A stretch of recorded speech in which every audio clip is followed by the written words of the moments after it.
नमस्कार आप सभी को। तो आज विलियमसन ईथर संश्लेषण विधि मतलब Williamson synthesis ether synthesis method के बारे में बात करेंगे।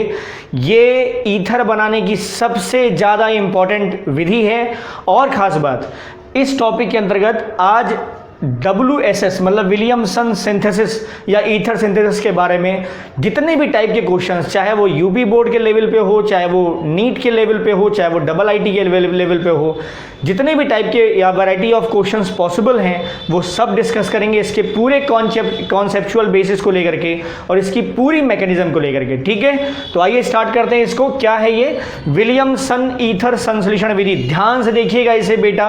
है क्या ये ईथर बनाने की सबसे बेहतरीन मेथड में से एक होता है। सबसे बड़ी बात कि इससे आप असममित ईथर मतलब एसिमेट्रिक असममित ईथर जिसमें दोनों तरफ के आर डिफरेंट हों, सममित ईथर जिसमें दोनों तरफ के आर क्या हों, सेम हों। तो असममित ईथर, सममित ईथर, एल्किल एरिल ईथर मतलब एरोमेटिक वाला भी एक तरफ एरोमेटिक आ जाए और एक तरफ एल्किल एलिफेटिक आ जाए, इस तरह का ईथर, साइक्लिक ईथर, ये सब आप बना सकते हैं। मतलब symmetric, asymmetric, alkyl aryl ether और साइक्लिक ईथर, ये सारे ईथर आप प्रिपेयर कर सकते हैं।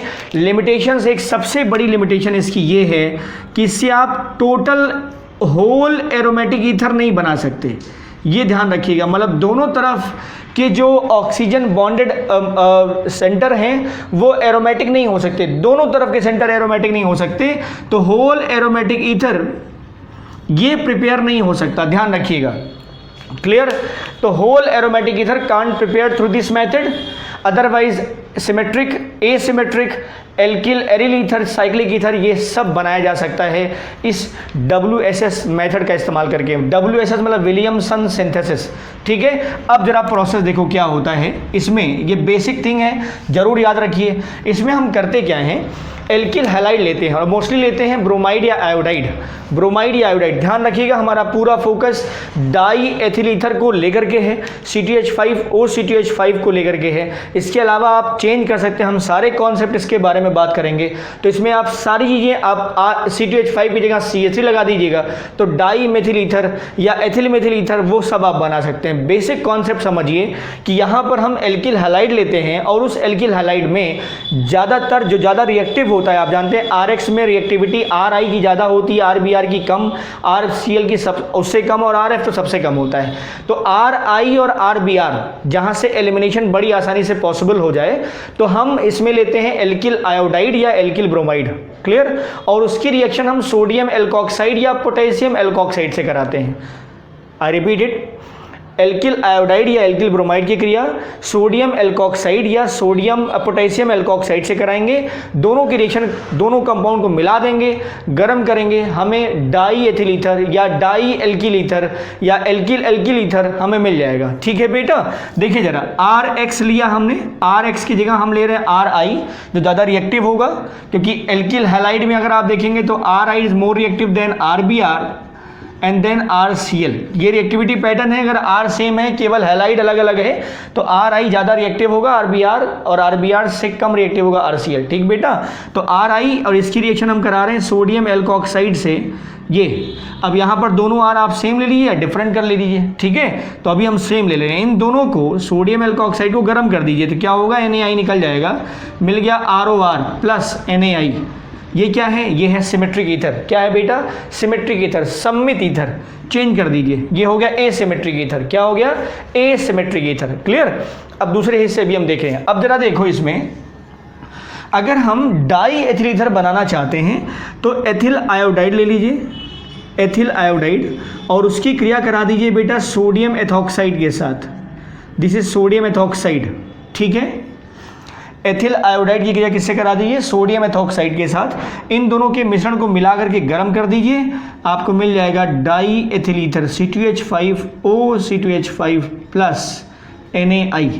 ठीक है बेटा, ये या मेथिल आयोडाइड है, एथिल आयोडाइड की जगह क्या ले लिया? Methyl iodide. इसकी क्रिया करा दो सोडियम एथॉक्साइड के साथ, सोडियम एथॉक्साइड, सोडियम एथॉक्साइड। ठीक है बेटा, CTH5 ये हो जाएगा और यहाँ से इनके साथ गर्म कर दो तो ये NaI निकल गया, तो क्या हो गया CH3OC2H5 प्लस NaI। और आप जानते हैं ये एथॉक्सी एथेन है और ये मेथॉक्सी एथेन है। जो छोटा बड़ा होता है तो उसमें छोटे वाले के साथ हम ऑक्सी लगाते हैं, जो कम कार्बन का होगा उसके साथ ऑक्सी लगाएंगे, बड़े वाले का रूट बना देंगे, तो मेथॉक्सी एथेन और ये है एथॉक्सी एथेन। अब जरा देखो ये कैसा है, ये सिमेट्रिक ईथर और ये कैसा है, एसिमेट्रिक ईथर है। क्लियर। हम बात इसकी करेंगे डाईएथर ईथर की। अब इसकी क्रियाविधि देखो, इसकी मैकेनिज्म प्रोसेस देखो कि आखिर ये डाईएथर ईथर बना कैसे। और एक चीज़ याद रखिएगा हमेशा यहाँ पर, खासकर WSS के लिए कि जितनी भी रिएक्शंस इसकी हैं, मतलब और भी स्टेप्स हैं अभी, तो इसमें जितने भी रिएक्शंस हैं सब के सब फॉलो क्या करते हैं, SN2 मैकेनिज्म। क्लियर बेटा, SN2 मैकेनिज्म मतलब SN1 nucleophilic substitution reaction unimolecular, और ये क्या है, बाई मोलिकुलर। मतलब यहाँ पर जो रेट है रिएक्शन की वो वास्तव में दो अभिकारक अणुओं की इकाई सांद्रता पर निर्भर करती है। मतलब SN2 मैकेनिज्म प्रोसीड करेगा, ये चीज़ जरूर ध्यान रखिएगा। तो मैकेनिज्म में अगर आप देखें तो हम इसी की बात कर रहे हैं बेटा, CTH5I plus Na sodium ethoxide. अब होता क्या है, ये CTH5ONa ये डिसोशिएट करेगा तो बनेगा CTH5 minus Na plus, this is ethoxide ion, और ये सोडियम आयन। अब जो एथॉक्साइड आयन है ये स्ट्रॉन्ग बेस है, एक बात, और ये स्ट्रॉन्ग न्यूक्लियोफाइल भी है। ध्यान रखिएगा, स्ट्रॉन्ग बेस भी है और साथ में स्ट्रॉन्ग न्यूक्लियोफाइल भी है। ठीक, तो strong base oblique strong, that means strong nucleophile, ये दोनों तरह से कार्य करता है CTH5O माइनस। अब होगा क्या, ये CTH5O minus, this is ethoxide ion, ये एल्किल हैलाइड या एल्किल आयोडाइड वाले पोर्शन से क्रिया करता है। देखो जरा कैसे, ये C2H5 हम इसको ऐसे दिखा दें, C2H5I। क्लियर। अब आप जानते हैं कि ये 1 डिग्री एल्किल हैलाइड है, ये 1 डिग्री एल्किल हैलाइड है। यहाँ से जब ये रिएक्शन प्रोसीड करती है तो ये SN2 मैकेनिज्म यही फॉलो करता है। ऐसा क्यों, क्योंकि ये स्लो स्टेप होती है। क्या होती है ये स्लो स्टेप है। और आप जानते हैं रेट डिटरमाइनिंग स्टेप क्या होता है, स्लो स्टेप। तो ये O माइनस जो है ये इसी के साथ अटैच करता है, इस एल्किल के साथ, और ये वाला बॉन्ड, तो ये साइमल्टेनियस है, ये प्रोसेस साइमल्टेनियस है। मतलब ये वाला बॉन्ड ना तो अभी पूरा बना है और ये वाला बॉन्ड ना तो पूरा टूटा है। तो मिलेगा क्या आपको, ये मिलता है C2H5O C2H5I। अब यहाँ क्या है, ये बॉन्ड प्रिपेयर हो रहा है और ये बॉन्ड क्या हो रहा है, ब्रेक हो रहा है। मतलब O और कार्बन के बीच में बॉन्ड बन रहा है और इस कार्बन और आयोडीन के बीच का पुराना बॉन्ड टूट रहा है। तो ये एक स्टेबल या इंटरमीडिएट स्टेज हो जाती है, ये एक इंटरमीडिएट स्टेज है, इंटरमीडिएट स्टेज है। ठीक है, अनस्टेबल फॉर्म होगा। इसके बाद क्या होगा, इसके बाद रिएक्शन फास्ट होती है और अब क्या होगा, आयोडाइड अलग हो गया, ये है C2H5O C2H5 और प्लस I माइनस जो कि Na प्लस के साथ रिएक्शन कर लेगा। मतलब यहाँ पर Na प्लस और I माइनस मिलकर क्या बना देंगे, सोडियम आयोडाइड। ये तो अलग हो गया। तो this is the simple steps, mechanism steps. Sodium ethoxide dissociate कर गया एथॉक्साइड आयन और Na प्लस आयन में। Ethoxide ion behaves as a strong base as well strong nucleophile, और ये स्ट्रॉन्ग न्यूक्लियोफाइल इस एल्किल ग्रुप पर अटैक करेगा। ये हटता है लेकिन प्रोसेस साइमल्टेनियस होती है। मतलब ये वाला बॉन्ड टूट रहा होता है और ये वाला बॉन्ड बन रहा होता है। ठीक है, तो स्टेप स्लो है। और अगर आप जानते हैं रेट अगर डिटरमाइन किया जाएगा, रासायनिक अभिक्रिया की दर, तो ये एथॉक्साइड आयन के कंसंट्रेशन पर, मतलब C2H5O माइनस और C2H5I, इन दोनों के कंसंट्रेशन पे डिपेंड करेगी। तो रेट इक्वल टू हो जाएगा K, this is rate constant, C2H5O minus और ये हो गया C2H5I, और यहाँ भी पावर 1, यहाँ भी पावर 1। तो कोटि मतलब ऑर्डर, रिएक्शन ऑफ ऑर्डर जो है वो कितना आएगा, 2, 1 + 1 दैट विल बी 2। तो रिएक्शन की प्रोसीडिंग कैसे हुई है, SN2 से। SN2 सिंगल स्टेप मैकेनिज्म होती है तो एक ही स्टेप में हुआ, ये तो डिसोसिएशन था, मेन प्रोसेस ये थी। तो single step reaction, slow step, and this is fast step. Got it. तो ये था डायएथिल ईथर बनाने का ये सामान्य रिएक्शन, उसकी क्रियाविधि। अब इसके कुछ और एस्पेक्ट्स देखो। अब मैं देखो तो सबसे पहले 1 डिग्री जो एल्किल हैलाइड है बेटा, एल्किल हैलाइड को हम एल्किल हैलाइड के रूप में ही रिप्रेजेंट कर रहे हैं क्योंकि वो ज़्यादा रिएक्टिव होगा ही। तो एल्किल आयोडाइड की सक्रियता अगर देखी जाए, ध्यान रखना सक्रियता हम बता रहे हैं, स्थायी तो नहीं, सक्रियता। तो ये ज़रा देखो तो मेथिल, ये एथिल और ये प्रोपिल, ठीक है। आप जानते हैं ये प्रोपिल है, ये भी 1 डिग्री का है, ये भी 1 डिग्री का, और ये तो मेथिल है।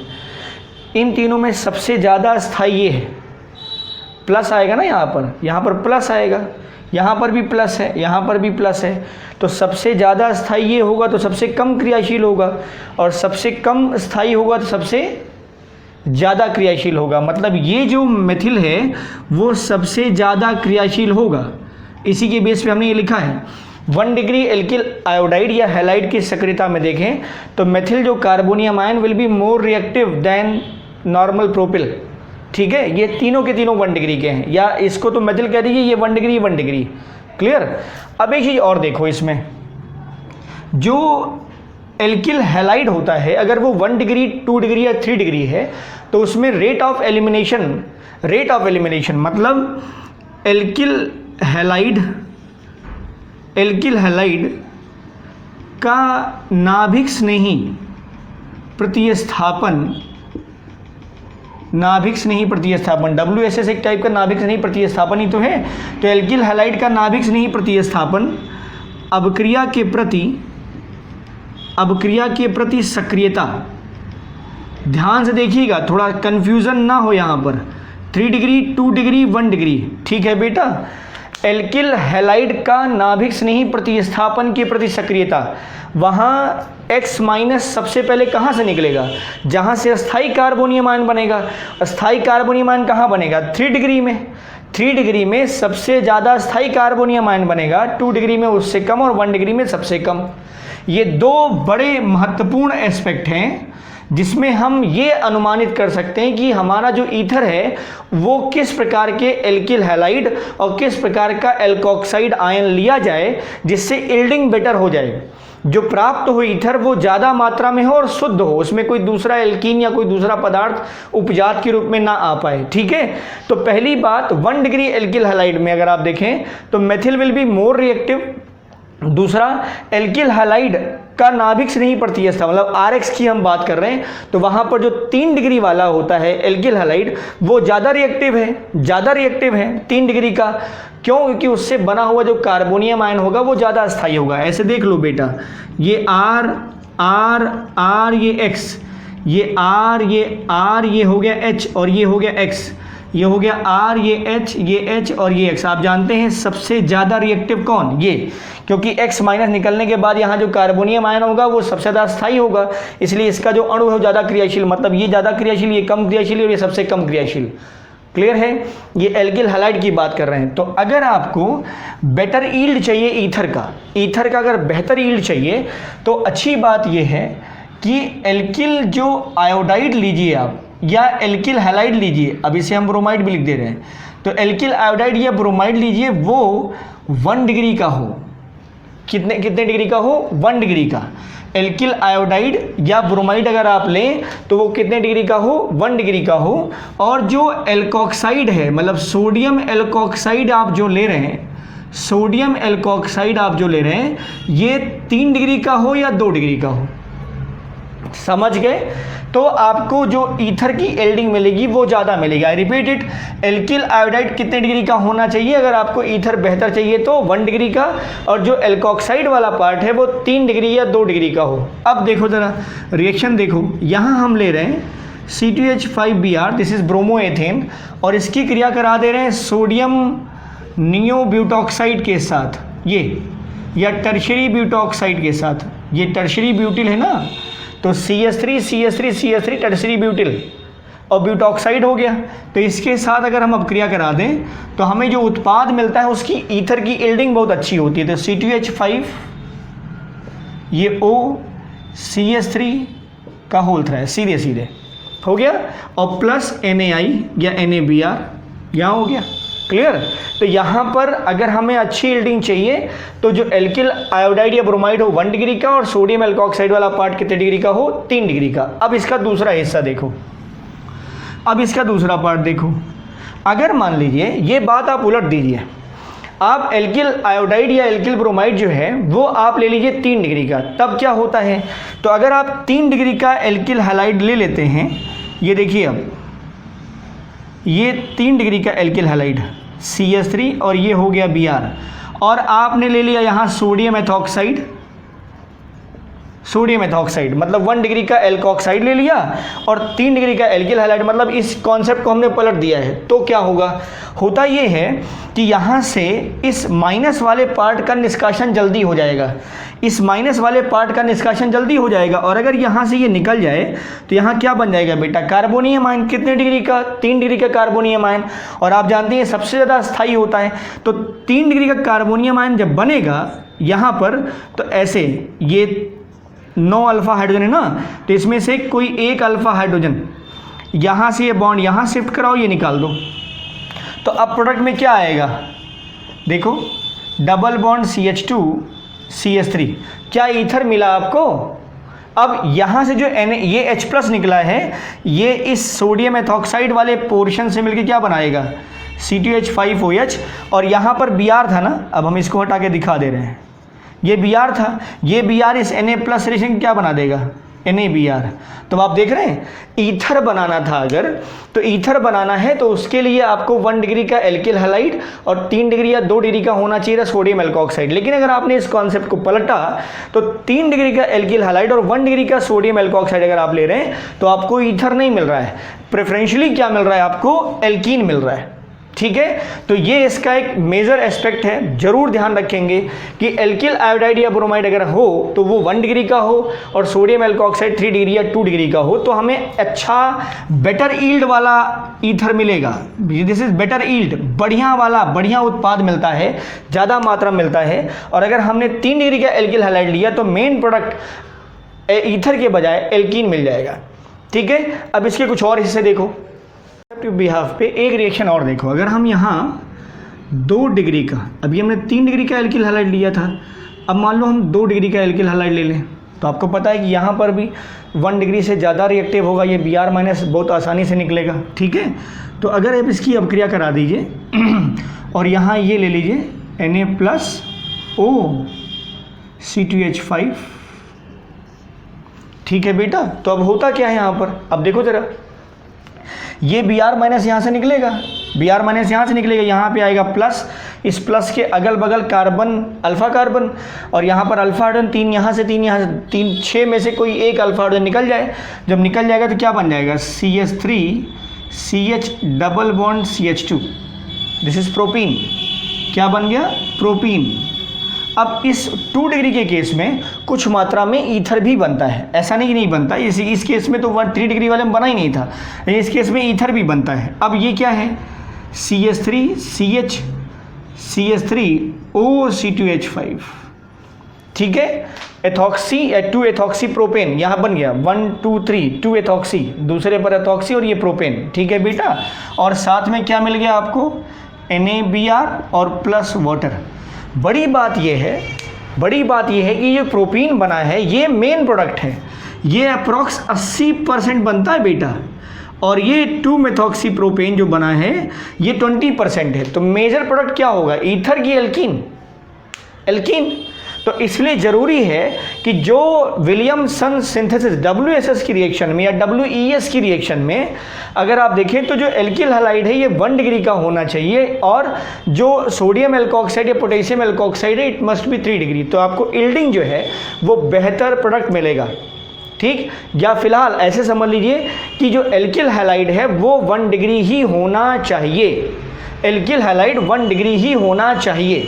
अगर आपको बेहतर रिजल्ट चाहिए ईथर का तो जैसे अभी सोडियम एथिल आयोडाइड और सोडियम एथॉक्साइड के साथ, तो सोडियम एथॉक्साइड वाला केस तो सिंपल था, लेकिन जो एल्किल आयोडाइड था वो 1 डिग्री अगर हो तो हमें जो ईथर मिलता है वो प्योर मिलता है, या उसकी परसेंटेज मात्रा कहीं ज़्यादा होती है। अगर हमने एल्किल आयोडाइड 3 डिग्री या 2 डिग्री किया, 3 डिग्री या 2 डिग्री किया, तो एल्डिंग फिर ईथर की नहीं आएगी, फिर एल्कीन की एल्डिंग मिलेगी। ठीक है, तो यहाँ एल्कीन मिल रहा है एज अ मेन प्रोडक्ट, और side product as a by product कह सकते हैं, या माइनर प्रोडक्ट कह सकते हैं। क्या मिल रहा है? ईथर। क्लियर। अब दूसरा हिस्सा इसी में और देखो बेटा, 1 डिग्री का एल्कोक्साइड ले लीजिए। ठीक है, 1 डिग्री का एल्कोक्साइड, सोडियम एथॉक्साइड ले लीजिए, सोडियम एथॉक्साइड, इसे हमने ले लिया सोडियम एथॉक्साइड, ये। ठीक है, इसकी क्रिया एल्किल आयोडाइड से करानी है, जो कि 1 डिग्री का होना चाहिए, जैसा एस्पेक्ट जैसे पॉइंट बताए जा रहे थे अभी आपको। अगर आप इसकी क्रिया डाई एल्किल सल्फेट से करा दीजिए, डाई एल्किल सल्फेट, इट में भी मेथिल एथिल, इससे करा दीजिए डाई एल्किल सल्फेट। ठीक है बेटा, तो वहाँ पर आपको सिमेट्रिक और एसिमेट्रिक ईथर दोनों मिल जाएंगे। देखो जरा कैसे, सोडियम एथॉक्साइड की रिएक्शन हम करा दे रहे हैं, C2H5 whole twice SO4, this is diethyl sulphate. क्या है ये? डाई एथिल सल्फेट है। इसका जरा रिएक्शन देखो, इसका स्ट्रक्चर देखो जरा, इसका स्ट्रक्चर तो C2H5 OS double bond O O C2H5, यही तो है। अब इसी पे क्या होता है, हम इसको स्ट्रक्चर दिखा के लिखा देते हैं। ठीक है, ये है C2H5 O double bond O C2H5। Clear. अब होगा क्या, ये वाला बॉन्ड, ये वाला, जैसे ये सोडियम एथॉक्साइड है, ये वाला बॉन्ड तो ये इसके साथ शिफ्ट करता है, और ये वाला Na+ यहाँ चला जाता है, मतलब ये वाला बॉन्ड यहाँ शिफ्ट होगा, ये Na+ इसके साथ आ जाएगा, और ये C2H5 O C2H5, मतलब जो प्रोडक्ट मिलेगा वो क्या मिला आपको? C2H5 O C2H5 प्लस, अब देखो जरा, इसके साथ सॉल्ट बन गया, ये हो गया C2H5 SO3ONA। ठीक, एथिल सोडियम या sodium ethyl sulphate, sodium ethyl sulphate, ये मिल गया आपको, ये सिमेट्रिक ईथर है। इसी में थोड़ा और चेंज कर दो, इसी में और चेंज कर दो, ये है सोडियम एथॉक्साइड, इसकी रिएक्शन करा दो बेटा डाई मेथिल सल्फेट के साथ, तो CH3O डबल बॉन्ड O, और ये हो गया CH3, जैसे डाई मेथिल सल्फेट। यहाँ पर ये बॉन्ड इधर शिफ्ट किया, ये माइनस वाला पोर्शन इस कार्बन के साथ, तो ये मिल गया C2H5O CH3, this is methoxyethane या ethyl methyl ether, alphabet ethyl methyl ether, छोटा बड़ा भी कर सकते थे, methyl ethyl ether common name अगर आप जाएंगे तो। ठीक है, दोनों तरीके से माना गया है। और यहाँ मिल जाएगा आपको CH3O SO3Na, मतलब sodium methyl sulphate, sodium methyl sulphate. तो ये भी एक तरीका है विलियमसन सिंथेसिस के द्वारा हम सिमेट्रिक और एसिमेट्रिक ईथर कैसे बनाते हैं। अब एक दूसरा पार्ट देखो इसका, अगला पार्ट में ये कि अगर हम ये चाहें एरिल एल्किल ईथर बनाना चाहें, मतलब इस तरह का, एक तरफ एरोमेटिक रिंग आ जाए और एक तरफ एलिफेटिक रिंग आ जाए। ठीक है, ऑक्सीजन की एक तरफ एरोमेटिक और एक तरफ एलिफेटिक, तब हमें किस तरह के किस तरह का जो रिएक्टेंट कंपाउंड है वो लेना चाहिए। इसको जानने से पहले एक कॉन्सेप्ट जरूर याद रखो, और वो ये है कि अगर आप बेंजीन रिंग है और उससे जुड़ा हैलोजन, तो बेंजीन रिंग से जुड़ा हुआ जो हैलोजन है वो आप जानते हैं निष्क्रिय होता है, या sp2 संकरित कार्बन से जुड़ा हैलोजन निष्क्रिय होता है एज कंपेयर टू sp3 संकरित कार्बन से जुड़े हैलोजन के। तो ये कम रिएक्टिव होता है और ये ज़्यादा रिएक्टिव होता है किसके प्रति?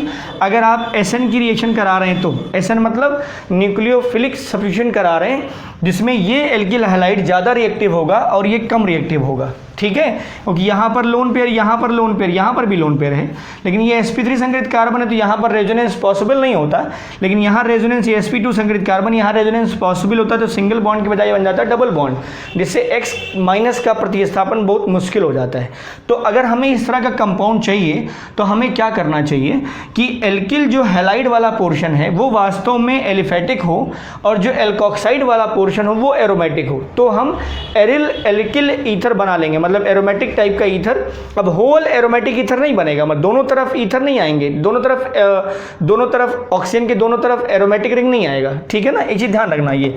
तो अब इसमें क्या है, आप ले लीजिए RX, क्या ले लीजिए RX, ये एलिफेटिक वाला हो गया, और इसकी रिएक्शन करा दीजिए एरोमेटिक से, मतलब इस तरह से ये Na+ हो गया और ये हो गया Ar माइनस, गर्म कर दीजिए तो ROAR प्लस NaX ये मिल गया, ये हो गया एल्किल एरिल ईथर। लेकिन इसमें जो कंपाउंड है वो एल्किल हैलाइड जो है वो हमेशा एलिफेटिक ही होना चाहिए, ये एलिफेटिक ही होना चाहिए, ध्यान रखिएगा बेटा, क्या होना चाहिए, एलिफेटिक होना चाहिए। क्लियर।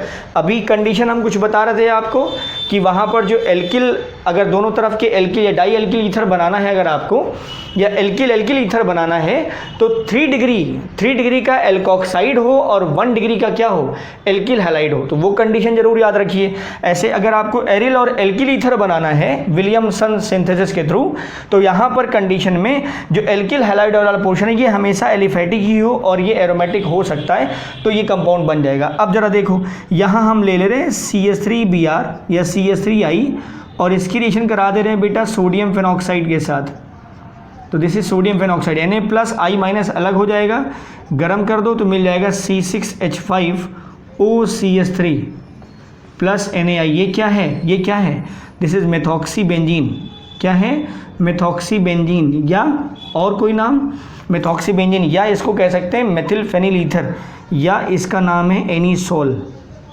क्या नाम है, एनीसोल। क्लियर। एक रिएक्शन और देखो इसमें, अगर आप CTH5I ले लीजिए, CTH5I, और वही केस सोडियम फेनॉक्साइड का, ठीक है, गरम कर दीजिए तो यहाँ से NaI निकल जाएगा और ये मिल जाएगा एथिल फेनिल ईथर, या इसको कह सकते हैं एथॉक्सीबेंजीन, क्या कहते हैं बेटा, एथॉक्सीबेंजीन, एथिल फेनिल ईथर या एथॉक्सीबेंजीन या फेनिटॉल, क्या कहते हैं इसको, फेनिटॉल। तो this is anisole and this is phenetole. Clear. और प्लस क्या निकल जाएगा, NaI। समझ में आ रही बात। तो अगर आपको कहीं रिएक्शन में ऐसा दिखे, ये हो गया Br या I और ये फिर ये दिखाया जा रहा है ONA, एंड आपसे क्वेश्चन पूछा जा रहा है कि ये क्या होगा यहाँ पर, तो सिंपल नो रिएक्शन, ध्यान रखिएगा, नो रिएक्शन, नेवर एवर, कोई रिएक्शन नहीं होगी यहाँ पर, तो नो रिएक्शन, नो प्रोडक्ट, समझ गए, कोई रिएक्शन नहीं होगी और ना ही कोई प्रोडक्ट बनेगा। अगर ये एलिफेटिक, ये एरोमेटिक हैलाइड आ रहा है तो वो सोडियम एल्कोक्साइड या सोडियम फेनॉक्साइड के साथ रिएक्शन करके कोई भी प्रोडक्ट नहीं बनाएगा, मतलब यहाँ कोई रिएक्शन नहीं होने वाली, कोई भी प्रोडक्ट नहीं बनेगा। ठीक है बेटा। अब इस WSS की रिएक्शंस के कुछ और पॉइंट हैं, वो देखो ज़रा क्या है। अब इसमें कुछ और भी एस्पेक्ट देखो क्या है।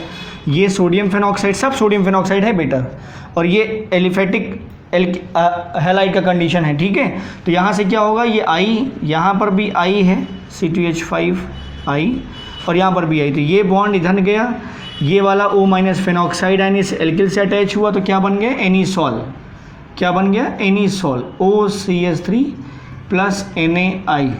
यहाँ बेटा भी, यहाँ माइनस ये वाला बॉन्ड इधर के साथ कार्बन बनाया, ये बन गया फेनिटॉल, क्या बन गया, फेनिटॉल, दिस इज एथॉक्सीबेंजीन या फेनिटॉल, और यहाँ भी मिल गया सोडियम आयोडाइड। ये देखो ज़रा, यहाँ पर भी ये वाला I माइनस इधर जाएगा, I इधर जाएगा, ये क्या है, what is this, this is allyl iodide, ध्यान रखना क्या है ये, एलिल आयोडाइड, ठीक है। अब ये वाला बॉन्ड यहाँ गया तो ये वाला जो ऑक्सीजन है वो इसके साथ अटैच हुआ, तो ये क्या बन गया, फेनिल एलिल ईथर, या कह सकते हैं एलिल फेनिल, अल्फ़ाबेट लगा दो, एलिल फेनिल ईथर, तो CH2 CH double bond CH2 plus NaI, ठीक है। ये हो गया बेटा एलिल फेनिल, इतना पोर्शन एलिल है, फेनिल ईथर, ठीक है, एनिल phenyl ether, allyl phenyl ether, ये क्या हो गया, phenetole, ethoxybenzene, this is anisole, this is methoxybenzene. Clear. अब अगर मान लो इस तरह के, जैसे अभी हमने दिखाया आपको कि दोनों तरफ अगर एरोमेटिक हो तो नहीं बनेगा, तो रिएक्शन नहीं होगी। अगर इस तरह का भी कंपाउंड अगर मिल जाए, ये जैसे ये मिला है Br और प्लस CH3ONA, मतलब ये एक इस तरह का कंपाउंड दिया जा रहा है, तब भी कोई रिएक्शन नहीं होगी। ये ध्यान रखिएगा बेटा।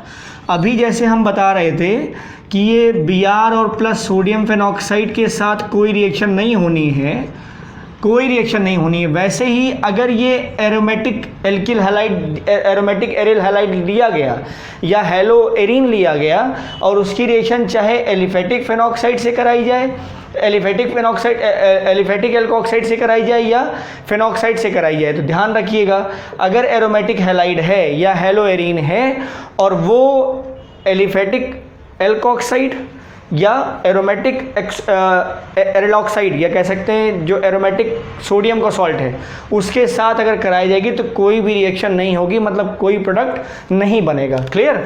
अब एक टॉपिक और देख लो छोटा सा इसमें, और वो है साइक्लिक ईथर के बारे में।